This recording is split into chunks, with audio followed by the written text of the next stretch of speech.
et de la femme. La terre s'ouvre et elle avale le fleuve que le dragon a craché.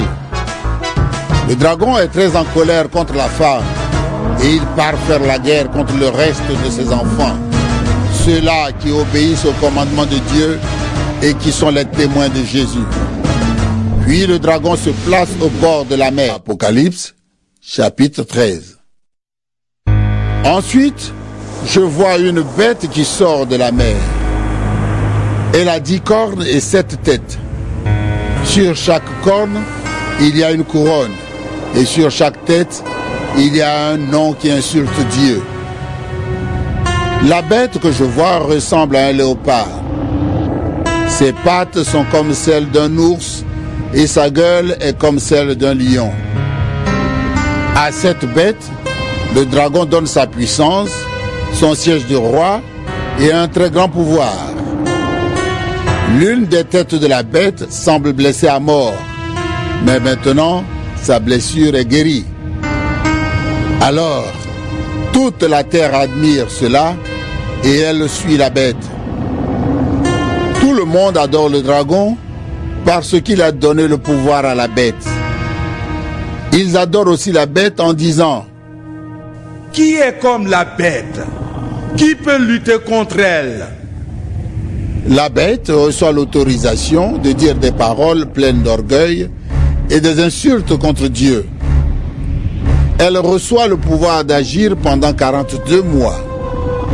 La bête se met à insulter Dieu. Elle insulte le nom de Dieu, le lieu où il habite et aussi les habitants du ciel. Elle a le droit de faire la guerre à ceux qui appartiennent à Dieu et de les vaincre. Elle reçoit le pouvoir sur toutes les tribus, sur tous les peuples, sur des gens de toutes langues et sur tous les pays. Tous les habitants de la terre vont l'adorer, sauf ceux qui ont leur nom écrit dans le livre de vie depuis la création du monde. Ce livre appartient à l'agneau offert en sacrifice. Celui qui a des oreilles doit bien écouter. Si quelqu'un doit être prisonnier, il sera fait prisonnier. Si quelqu'un doit mourir par les armes, il mourra par les armes. Pour ceux qui appartiennent à Dieu, c'est le moment d'être patient et de croire. Ensuite, je vois une autre bête qui sort de la terre. Elle a 2 cornes comme celles d'un agneau, mais elle parle comme un dragon. Elle a tout le pouvoir de la bête qui est sortie de la mer, et elle se sert de ce pouvoir devant la bête de la mer. La bête de la mer a été blessée à mort, mais elle a été guérie. La bête qui vient de la terre oblige la terre et ses habitants à adorer la bête de la mer. La bête de la terre fait des choses extraordinaires. Devant tout le monde, elle fait même descendre sur la terre un feu qui vient du ciel. Ainsi, elle trompe les habitants de la terre. En effet, elle a reçu le pouvoir d'accomplir ces choses extraordinaires devant la bête de la mer. Elle demande aux habitants de la terre de faire une statue de la bête de la mer. Une lance avait blessé cette bête-là, mais elle est bien vivante. La bête de la terre reçoit le pouvoir de donner la vie à la statue de cette bête. Alors, cette statue peut même parler. Elle peut aussi tuer tous ceux qui ne veulent pas l'adorer. Elle oblige tout le monde, petits et grands, riches et pauvres, personnes libres et esclaves, à recevoir une marque sur la main droite ou sur le front. Si quelqu'un veut acheter ou vendre quelque chose, il doit porter une marque. Cette marque, c'est le nom de la bête ou le chiffre qui représente son nom. C'est le moment de montrer de la sagesse. Celui qui est intelligent peut comprendre le chiffre de la bête parce qu'il représente le nom d'un homme. Son chiffre est 666. Apocalypse, chapitre 14. Je regarde encore. Je vois l'agneau debout sur la montagne de Sion. Avec lui, il y a 144 000 personnes. Le nom de l'agneau et le nom de son père sont écrits sur leur front. J'entends une voix qui vient du ciel. On dirait le bruit des vagues de la mer ou le bruit d'un grand coup de tonnerre. La voix que j'entends ressemble au son des harpes quand des musiciens en jouent. Ces milliers de personnes chantent un chant nouveau devant le siège de roi, devant les 4 êtres vivants et devant les anciens. Personne ne peut apprendre ce chant, sauf les 144 000 qui viennent de la terre. Ils ont été rachetés très cher. Eux, ils n'ont pas sali leur corps avec des prostituées. Ils sont restés purs. Eux, ils suivent l'agneau partout où il va. Ils ont été rachetés très cher parmi les êtres humains. Ainsi, ils sont offerts les premiers à Dieu et à l'agneau. Jamais ils n'ont ouvert la bouche pour mentir. Ils sont sans défaut. Puis, je vois un autre ange qui vole très haut dans le ciel. Il doit annoncer aux habitants de la terre une bonne nouvelle qui dure toujours. Il doit l'annoncer à tous les pays, à toutes les tribus, aux gens de toutes langues et à tous les peuples. Cet ange dit d'une voix forte: respectez Dieu avec confiance et chantez sa gloire. Oui, c'est le moment où il va juger le monde. Adorez celui qui a fait le ciel et la terre, la mer et les sources d'eau.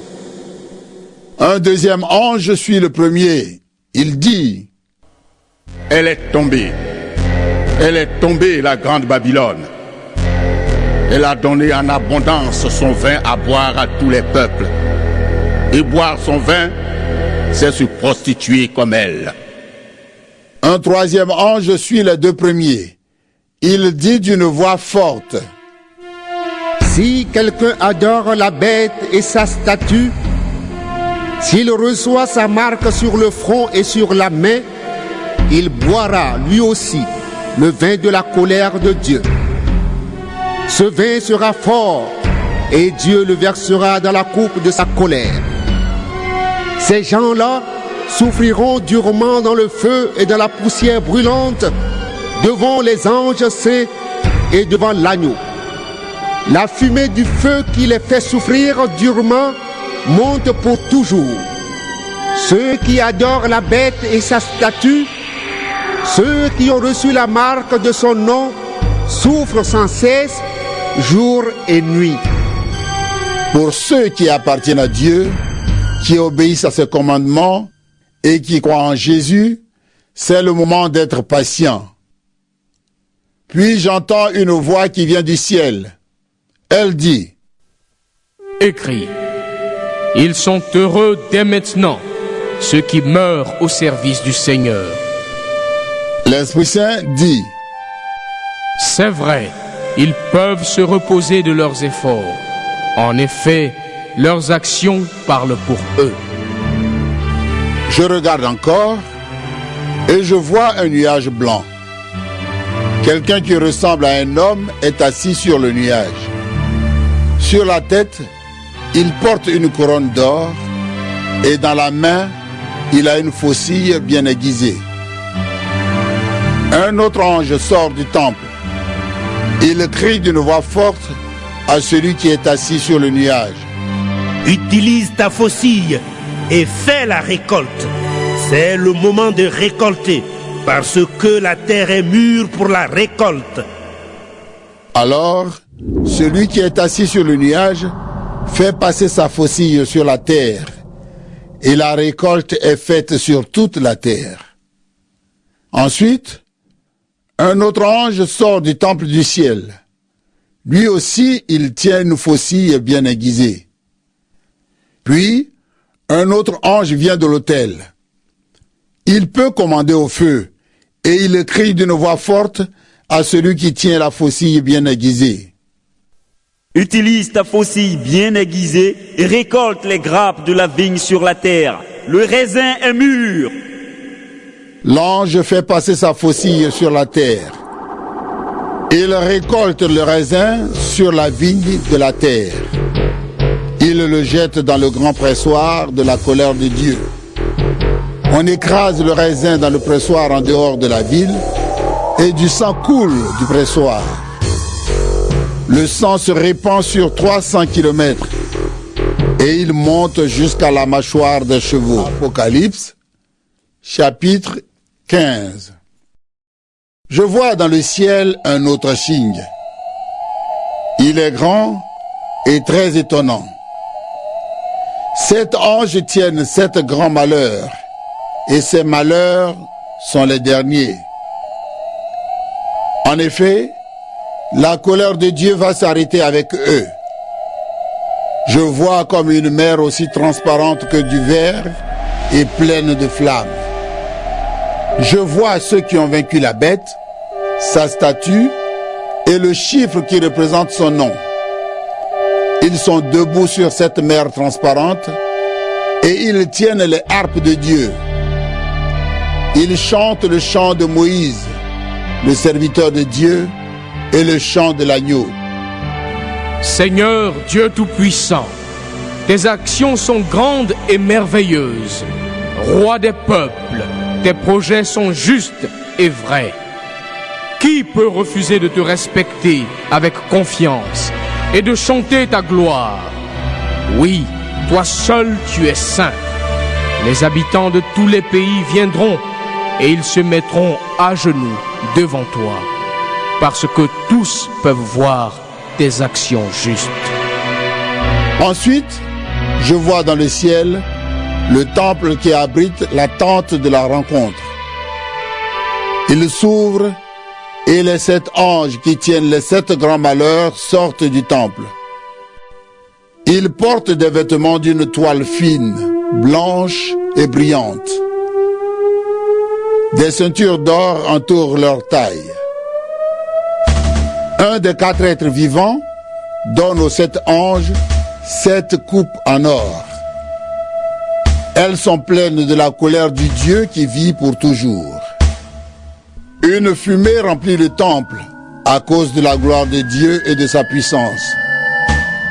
Personne ne peut entrer dans le temple jusqu'à la fin des 7 grands malheurs apportés par les 7 anges. Apocalypse, chapitre 16. J'entends une voix forte qui vient du temple. Elle dit aux 7 anges: Allez verser sur la terre les 7 coupes de la colère de Dieu. Le premier ange part et verse sa coupe sur la terre.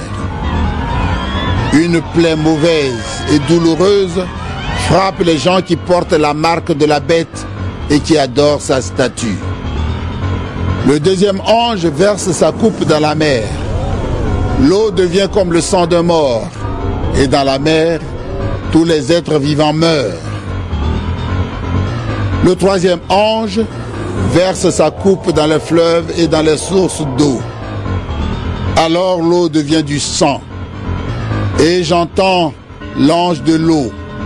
Il dit: Toi qui es et qui étais, toi le Saint, tu es juste en jugeant de cette façon. En effet, puisqu'ils ont versé le sang de ton peuple et des prophètes, tu leur as donné du sang à boire. Ils ont ce qu'ils méritent. Puis j'entends une voix qui vient de l'autel. Elle dit: Oui, Seigneur, Dieu Tout-Puissant, tes jugements sont vrais et justes. Le quatrième ange verse sa coupe sur le soleil, et le soleil reçoit le pouvoir de brûler les gens par son feu. Alors les gens sont brûlés par une chaleur terrible, et ils insultent le nom du Dieu qui a le pouvoir d'envoyer ses grands malheurs. mais il le